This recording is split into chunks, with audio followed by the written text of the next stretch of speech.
I want to bring in former Foreign Minister Alexander Downer. Mr. Downer, thanks for joining us from South Australia today.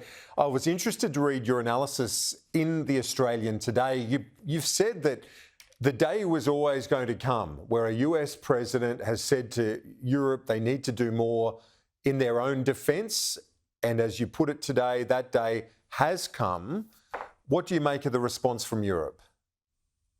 Well, I think the Europeans are a little bit shocked that this day has come, but they have been depending since the end of the Cold War on the United States providing the defence of Western Europe. And in the early years, that was perhaps understandable. But since the end of the Cold War and the breakup of the Soviet Union, Europe should have been making more of a contribution to its own defence and hasn't been. It's just been depending ultimately on American taxpayers for their defence. So the Europeans have been spending money on, a whole raft of things, welfare programs, building windmills and all that kind of thing, while the Americans have covered for their defence. And not surprisingly, the Americans, whether it's President Trump or anyone else, the Americans have reached the point where they're saying the Europeans should be able to handle Russia, because the EU economy is 10 or 15 times the size of Russia's.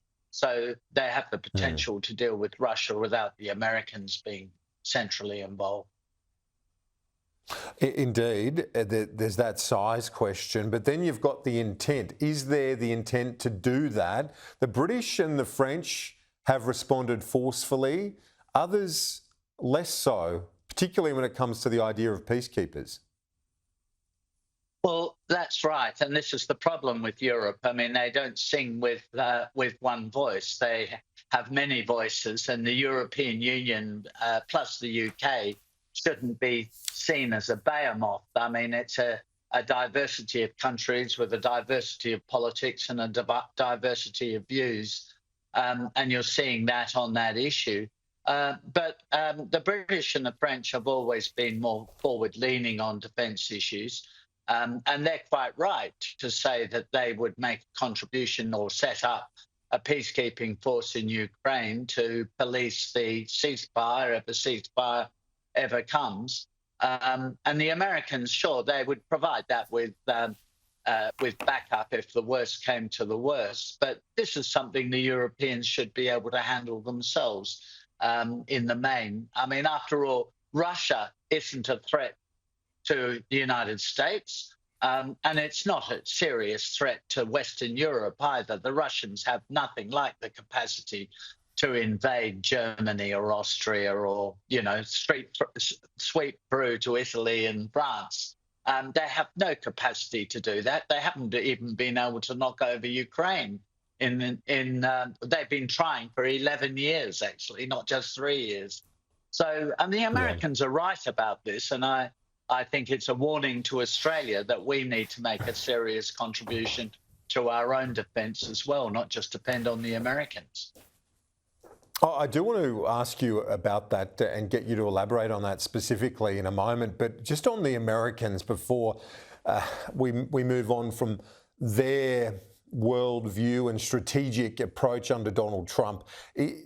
I'm interested to hear what you think on this. Is this an example of Trump moving behind the frontier America sort of worldview? Will he leave China to its own devices in our part of the world, say with Taiwan and so on?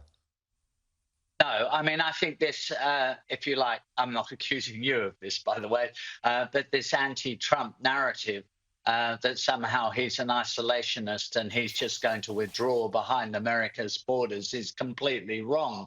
It didn't happen during his first term, and it won't happen during this term.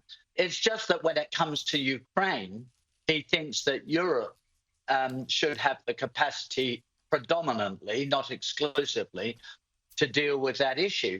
But the United States has to turn its mind to making sure there is effective deterrence against a resurgent China, and there are problems to sort out in the Middle East.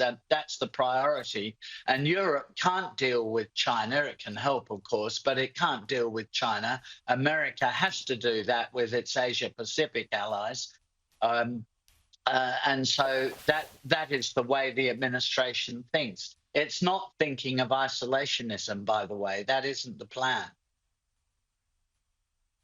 And when you look to Australia's approach and what we're doing, you said it's a wake-up call.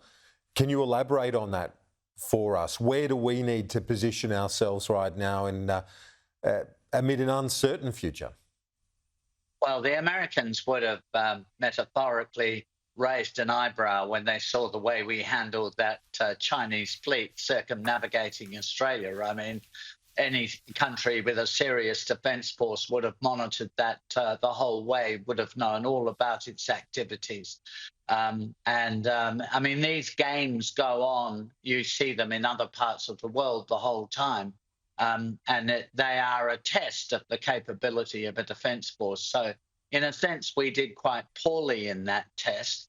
And that will remind the Americans, and it should certainly remind us, that we have to invest more in effective defence capability than we've been doing in recent years. I mean, in recent years, we've been squabbling about submarines, but we haven't got any new submarines. We're pouring huge amounts of money into the AUKUS program without any idea where that money is going to come from. We're not building sufficient advanced defence capability very quickly, which is what we need to do.